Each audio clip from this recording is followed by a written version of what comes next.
Graça e paz. Com o crescimento da tecnologia, aumentou-se em muito a possibilidade de comunicação global. A internet tem sido o grande instrumento facilitador desta comunicação entre os povos, entre as nações, em todo o planeta. E temos visto na internet uma verdadeira maratona entre judeus e cristãos. Judeus contestando a teoria cristã, combatendo muitas vezes o cristianismo, judeus chamando cristãos muitas vezes de irmãos, mas procurando denegrir toda a crença dos cristãos. E por outro lado, vemos cristãos que, na sua grande maioria, acusam os judeus de terem matado o Messias, acusam os judeus de estarem fora da presença de Deus, acusam os judeus de serem os mandantes do sacrifício do nosso Salvador. Quem está com a verdade? Quem está com a razão? É isso que nós vamos ver hoje neste vídeo. Nós vamos estar aqui analisando as coisas que foram ditas na Bíblia, tentando fazer um correlacionamento, uma correlação entre o Antigo e o Novo Testamento para chegarmos a uma verdade. Muito bem, nós precisamos começar entendendo e lembrando de que todo o contexto da nossa crença num Deus único e num Messias, num Cristo Salvador, começa com Abraão. Então é a partir de Abraão que nós começamos a ter o entendimento de toda esta revelação que Deus enviou para a humanidade através dos seus profetas, através de Yeshua, que é Jesus, e através dos apóstolos. Então, nós temos que começar observando que tudo começa em Abraão. E como foi essa ligação? Deus pega um gentio caldeu e pede que ele saia do meio da sua parentela e vá para um lugar que Deus vai mostrar.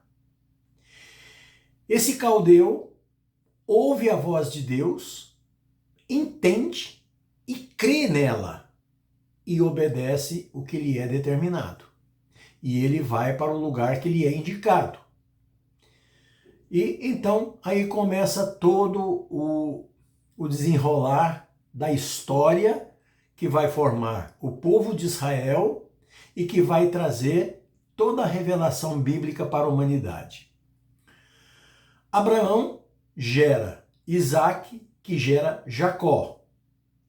Jacó vai gerar 12 filhos, cujos 12 filhos serão cada um o representante de uma tribo. Portanto, 12 filhos, 12 tribos. Vai haver aí de cada um dos filhos, vai haver uma ramificação e cada um vai formar uma tribo.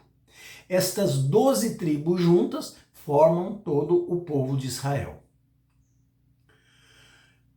Quando Deus chama Abraão, Deus promete para Abraão que faria com ele uma aliança e que nele, em Abraão, seriam abençoadas todas as nações da terra. Todos os povos do mundo seriam abençoados pela descendência de Abraão. Abraão ouve a voz de Deus, muito embora Abraão nem tivesse filho, mas Deus diz para ele que ele seria pai de uma grande nação, e a partir dali Deus permite que ele gere um filho, já numa idade avançada, gere Isaac, e de Isaac vem Jacó, e de Jacó é as 12 tribos, e as 12 tribos formam o povo de Israel. Quando Moisés sai com esse povo é um povo que está mais acostumado ao paganismo do que à fé em Deus, eles perderam as raízes de Abraão, eles estão mais ligados aos costumes egípcios do que propriamente hebreus, e eles saem dali como um povo rebelde e de dura cerviz, murmurador, criando contendas com Moisés a todo instante. E então Deus tira este povo do Egito para conduzi-los de volta à terra prometida que eles haviam perdido. Quando esse povo está no caminho, Deus dá a Moisés os seus mandamentos, cria uma lei para esse povo e diz para eles que a partir de então eles deveriam ser obedientes a essas leis. Essas leis ficaram divididas entre leis morais, leis cerimoniais e leis civis e judiciais. Então, Moisés repassa essa lei para o povo e o povo, a partir de então, é obrigado a cumprir essa lei. E o povo de Israel começa a se desenvolver até chegar na terra prometida, que era a terra de Canaã. Eles voltam para a terra e Deus entrega para eles a terra prometida. Mas durante todo esse percurso, toda essa caminhada, esse povo se rebelou muitas vezes contra Deus e contra Moisés. Eles quebraram muitas vezes a aliança que Deus havia feito com Abraão, de que essa descendência seria realmente o povo dele, e Deus não abandonou o povo, mas esse povo quebrou a aliança com Deus. Então, Deus promete que vai fazer uma nova aliança com esse povo. Só que antes de fazer essa promessa da nova aliança, Deus primeiro usa Moisés, quando está dando a Torá para Moisés, Deus usa Moisés para dizer para esse povo que ele enviaria um outro profeta. Além de Moisés, ele enviaria um outro profeta na época oportuna, no momento oportuno, ele enviaria um outro profeta, no qual profeta Deus colocaria as palavras dele na boca deste profeta, para que tudo o que esse profeta falasse, o povo obedecesse. E aquele que ouvisse as palavras desse profeta e não a colocasse em prática, Deus exigiria dele satisfações. Então, isso está lá em Deuteronômio, no capítulo 18, no versículo 18 e 19, quando Deus fala para Moisés e traz esse esclarecimento. Vamos ver o que está escrito lá em Deuteronômio 18, 18 e 19.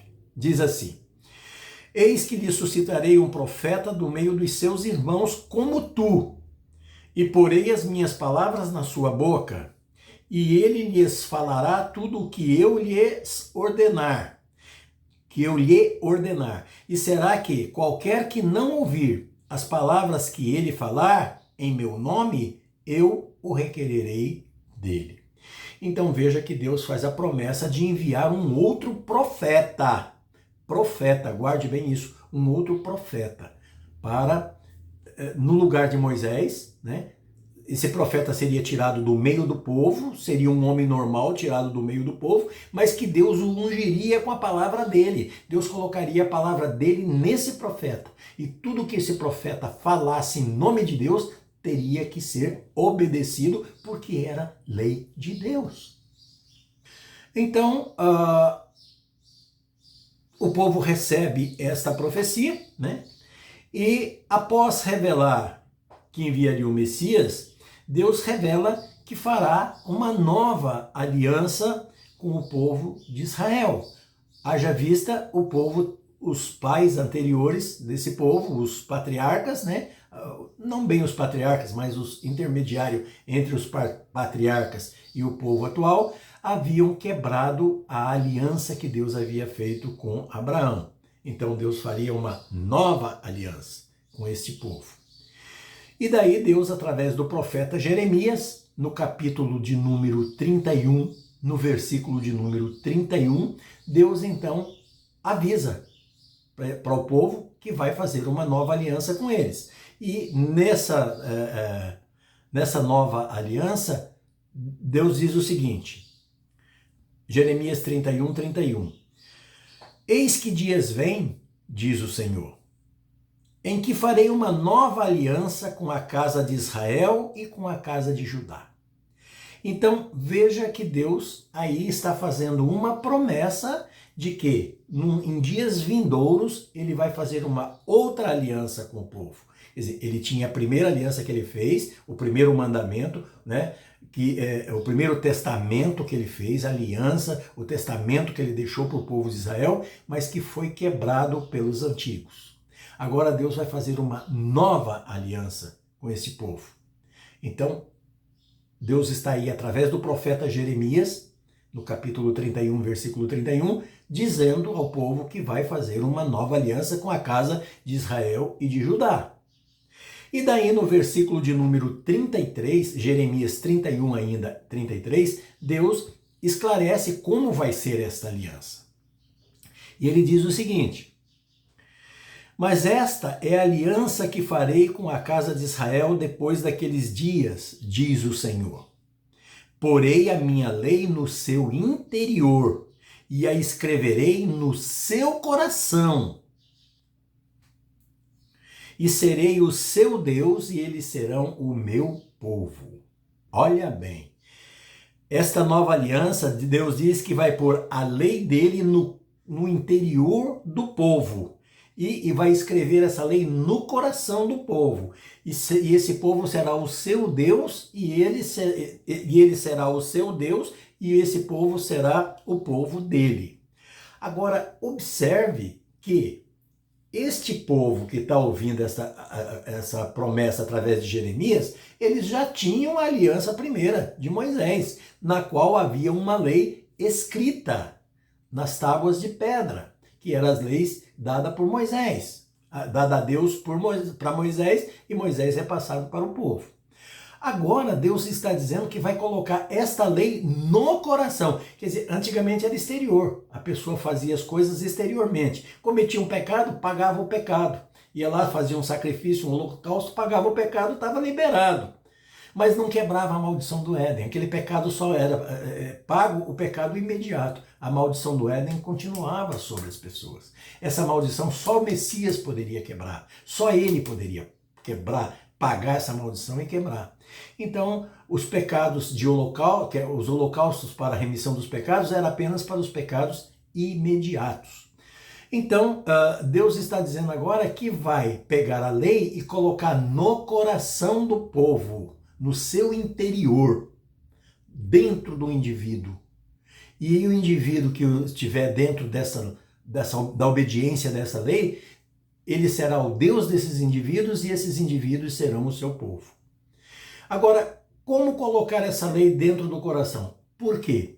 Porque com a lei dentro do coração, não basta mais você fazer um sacrifício e pagou o pecado e acabou. Agora tem que haver mudança. É quando nós vamos encontrar lá na frente Jesus dizendo que tem que nascer de novo, tem que ter um novo nascimento. Por quê?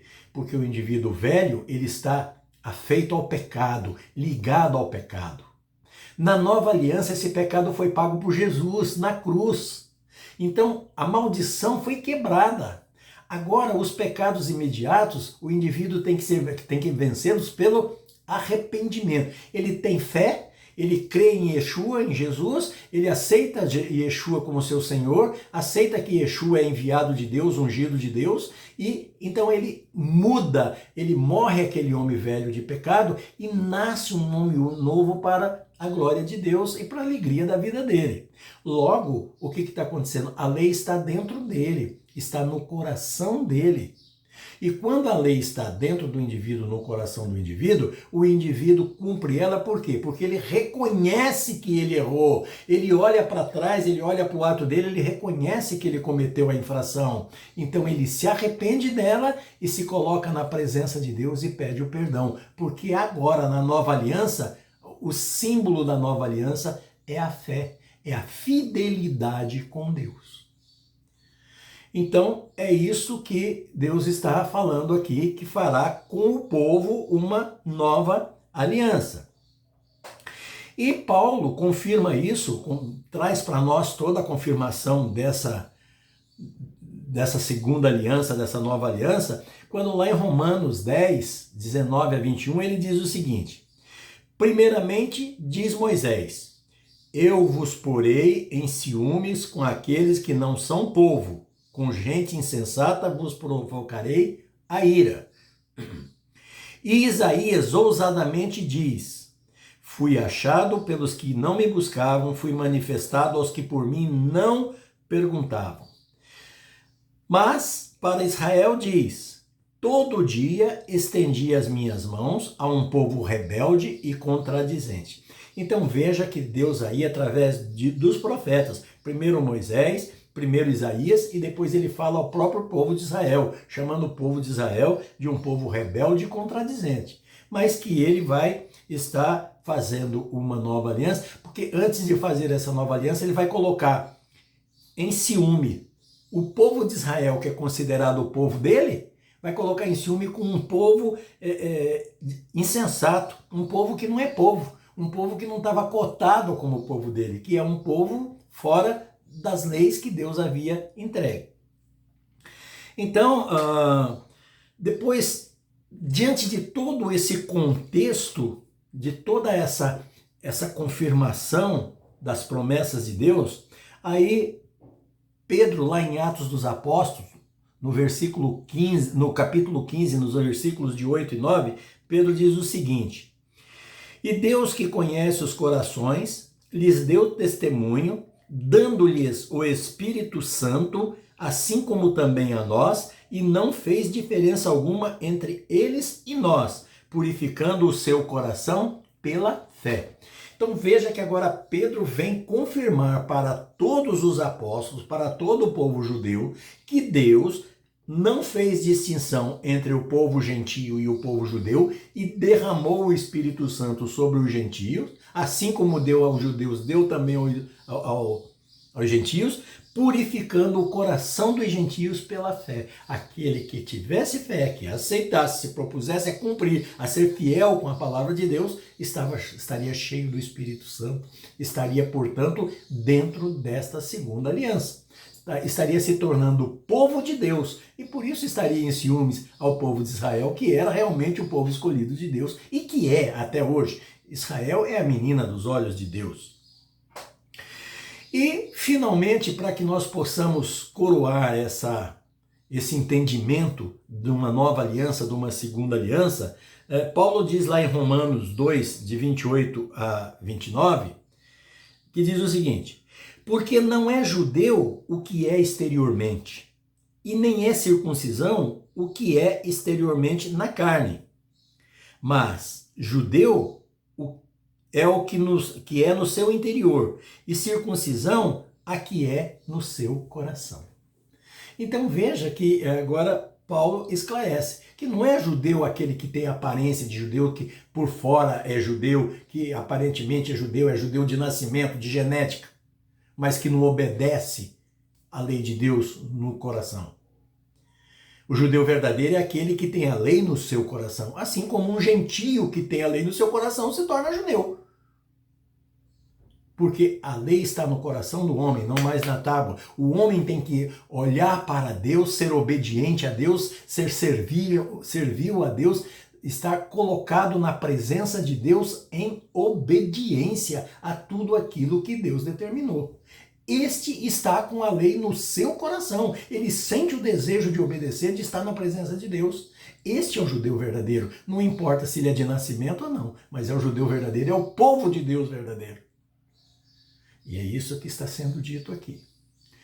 Então, diante de tudo isso que nós vimos aqui, a que conclusão que nós chegamos? Quem está com a razão? Os judeus ou os cristãos?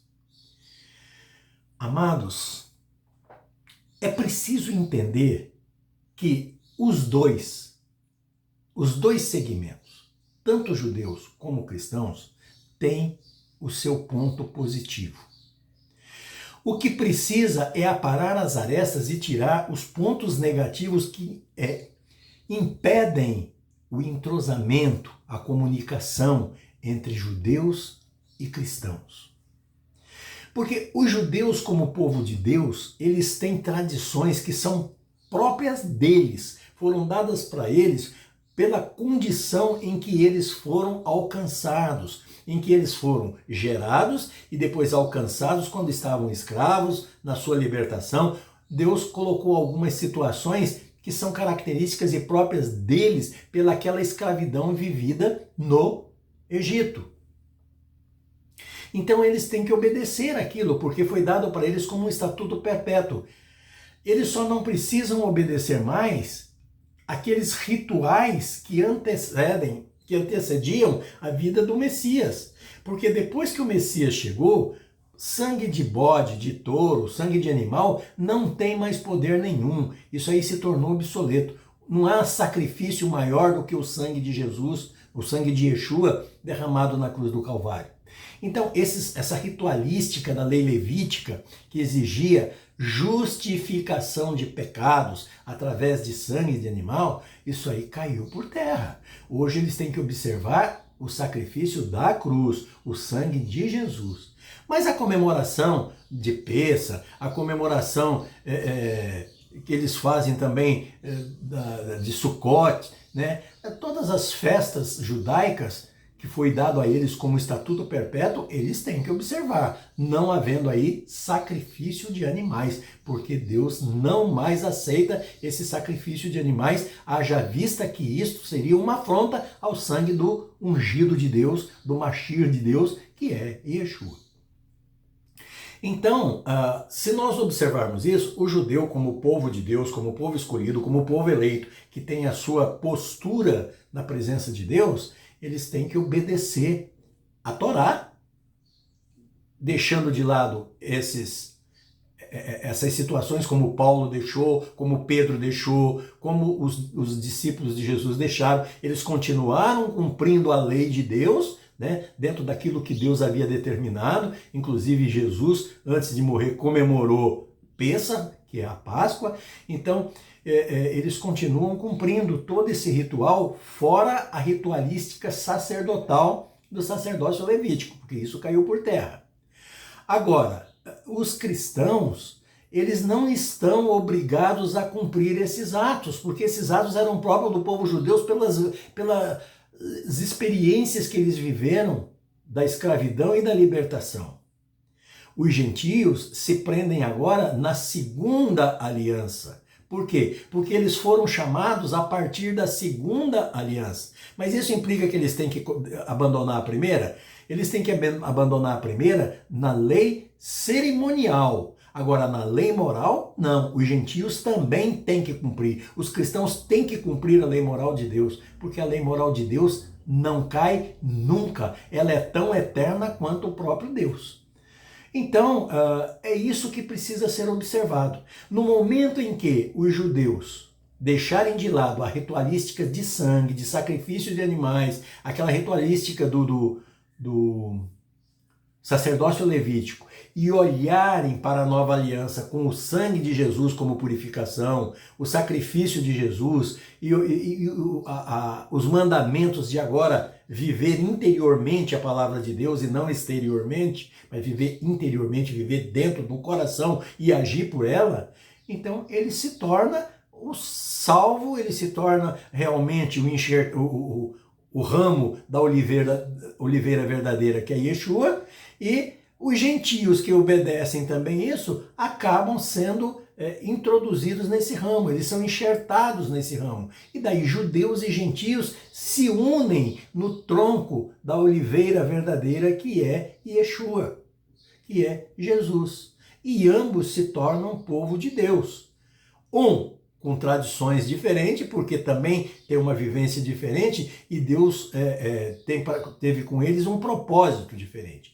E o outro como pessoas alcançadas pela misericórdia de Deus através da descendência de Abraão, cumprindo a promessa que Deus tinha com Abraão. Então, aí é que está. Não basta o cristão ficar querendo ser judeu, o cristão querer ficar sendo judeu, porque para ele ser judeu, ele não tem que ser judeu no exterior, ele tem que ser judeu no interior, a lei no coração.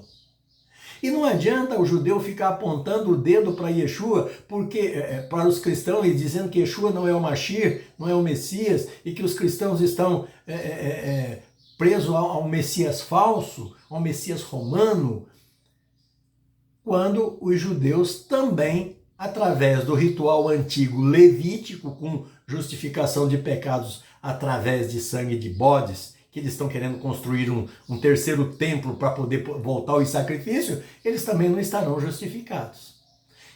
Essa justificação de pecado hoje não serve mais, não justifica mais. Então eles vão estar fazendo coisas inúteis. Agora, isso por vontade própria, porque se eles olharem para as profecias, se eles olharem desde quando nós começamos a falar aqui da promessa de Abraão, o que aconteceu, a profecia de Moisés, todo esse crescimento dentro do contexto bíblico, eles vão observar que Yeshua é o Machir, e que o Machir já chegou, já veio, já pagou o preço, já ressuscitou. O que basta agora é eles se enquadrarem dentro dos ensinamentos de Yeshua. Então, quando judeus se enquadrarem dentro do ensinamento de Yeshua, a restauração de Israel estará completa. E os cristãos que já estão dentro desses ensinamentos, mas que muitas vezes estão presos a seitas heréticas, a dogmas, a criações humanas inventadas e enxertadas, assim como os fariseus enxertavam tradições dentro da lei, dentro do cristianismo está cheio de falsos profetas enxertando coisas, entendimentos errados, visão errada dos ensinamentos de Yeshua, dos ensinamentos dos discípulos, dos ensinamentos do Novo Testamento, dando visão errada, criando doutrinas e teorias falsas que não tem dentro da Bíblia e empurrando no coração das pessoas. E muitos, por não quererem se aprofundar no entendimento, apenas ficam ali querendo manter a sua posição de tranquilidade, ficam ouvindo e absorvendo isso e colocando isso no seu coração. Estão absorvendo heresias. E também, como os judeus que não aceitam Jesus, eles também não estão aceitando, porque eles estão presos na mentira e não na verdade. E Yeshua disse o quê? Conhecereis a verdade, e a verdade vos libertará. Então é pela verdade. E quem é a verdade? A verdade é Yeshua, que trouxe para nós a palavra de Deus, a verdade de Deus. Então é esta palavra que nos liberta. Se eu estiver preso em doutrinas heréticas criadas por homem, por tradições humanas, assim como Jesus repreendeu os fariseus, dizendo que o profeta Isaías chamava ele de hipócritas, porque eles honravam a Deus com os lábios, mas tinha longe de Deus o coração. Assim tem muito cristão hoje agindo. Então, cristãos e judeus estão na mesma balança. O que precisam é eles ambos olharem, cristãos sendo cristãos, judeus sendo judeus, mas olharem para o fiel da balança, que é Yeshua com o seu evangelho. E ambos precisam estar olhando para esse fiel da balança, mantendo a balança em equilíbrio. Os judeus aceitando Yeshua e cumprindo, mesmo cumprindo algumas tradições antigas que eles têm que cumprir, porque faz parte de todo o contexto da vida do povo judeu, e os gentios cumprindo todos os ensinamentos do Evangelho. Então todos olhando para o fiel da balança, que é Yeshua, e todos procurando cumprir verdadeiramente o que foi ensinado, agasalhando a lei no coração e agindo pelo seu interior, não mais por atitudes externas de pagamento e barganha entre pecados e pagamento de pecados. O pagamento de pecado hoje, que o indivíduo pode apresentar, é arrependimento, porque a lei no coração exige fidelidade com Yeshua e com Deus. Logo, se há fidelidade, o indivíduo vai ter que se arrepender do que ele fez de errado para poder merecer o perdão. E é isso que a palavra de Deus nos fala, é isso que todo o contexto da Torá, dos profetas, dos evangelhos e das epístolas traz para nós. É uma verdade única e absoluta.